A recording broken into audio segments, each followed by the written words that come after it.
partir con nuestra entrevista, pongan atención a la pantalla porque hoy Metro de Santiago anunció la implementación de una serie de puntos de vacunación gratuita contra el COVID-19 y también la influenza. En el QR que estamos mostrando aquí en pantalla pueden revisar ustedes en qué fechas y en qué estaciones y en qué horarios se va a estar inmunizando hasta el próximo 1 de junio. Súper importante, 4 de los 5 casos presentados en Ñuble no tenían vacuna. Para conocer recomendaciones sobre cómo actuar ante un posible cuadro de influenza, tomamos contacto con el médico broncopulmonar de la clínica Indisa, Pedro Astudillo. Doctor, ¿cómo está? Buenas noches.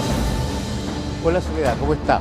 Muy bien, muchas gracias, buenas noches. Muy bien. Doctor, estamos preocupados como que la agresividad de la influenza se ha adelantado de allí el llamado a vacunar. Pero antes de eso, ¿cuáles son los síntomas que diferencian un resfrío común de la influenza? Dicho de otra forma, ¿cuándo debo comenzar a preocuparme y ocuparme? Claro, el resfrío común tiene normalmente síntomas más leves. Puede haber un poquito de decaimiento, compromiso del estado general, poquita fiebre o casi nada, congestión de nariz, algunas veces un poco de tos. Y eso es producido por una numerosa cantidad de virus. Pero el virus influenza particularmente tiene la característica de provocar gran decaimiento, dolores musculares, fiebre elevada, dolor de cabeza, tos intensa y seca.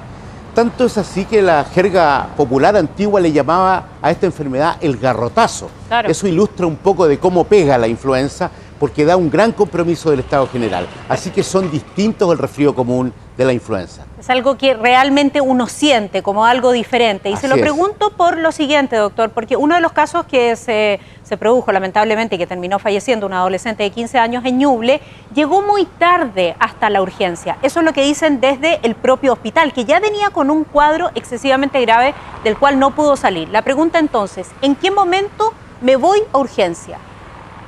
Claro, primero decir que en el entendido de que todas las muertes son terribles y son dramáticas, la influenza todos los años produce un número determinado de muertes. 4.000 por año. Y por eso que hay una cantidad de personas en riesgo que son las que se priorizan en la vacunación. Las personas que tienen enfermedades crónicas, las embarazadas, los obesos mórbidos, se ha dicho reiteradamente, los adultos mayores. Entonces, cuando hay elementos de gran compromiso del estado general, un decaimiento, fiebre que supera los 3 días, esa es una persona o un niño que tiene que ser llevado a un centro asistencial para recibir atención. Y ahí los médicos determinarán. No digo que los médicos seamos infalibles y no nos podamos equivocar, pero ahí determinarán porque tienen, además de la evaluación que hace un médico, tienen ciertos elementos. Pueden tomar presión, temperatura, saturación de oxígeno en la sangre y todos esos elementos enriquecen el diagnóstico del médico y pueden permitirle tomar mejores decisiones. Ahora, si toman la decisión de entregarme medicamentos y volver a la casa, pero me sigo sintiendo mal, ¿en qué momento tomo la determinación, insisto, de volver a urgencia o de entender que esto es un cuadro grave? Claro, cuando han pasado 3 o 4 días y la fiebre se mantiene alta, y hay gran decaimiento, compromiso del estado general, se siente una persona quejumbrosa, tiene un poco de dificultad para respirar, esa persona debe volver a concurrir.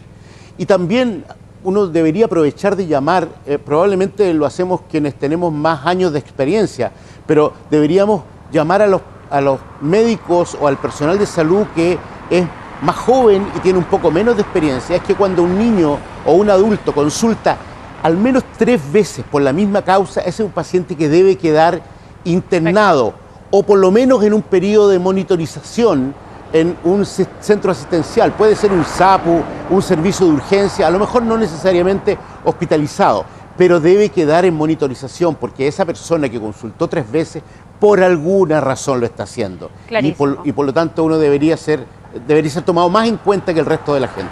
Clarísimo, y la importancia también de vacunarse porque la vacuna no previene el contagio, lo que hace es prevenir la muerte y que estos casos se agraven y terminen efectivamente en fallecimiento. De ahí la importancia entonces de la vacunación. Doctor, muchísimas gracias. Buenas noches. Bien, buenas noches, Soledad. En el mismo tema, y hace instantes, la Policía de Investigaciones retiró el cadáver de este joven que comentábamos de solo 15 años, quien falleció por este cuadro de influenza en Chillán. Lo estaban velando cuando personal de la PDI llegó para llevarse el cuerpo en una camioneta del Servicio Médico Legal, lo anterior por orden de la fiscal la Fiscalía, quiero decir, regional de Ñuble, en el marco de la indagatoria por posibles delitos en la muerte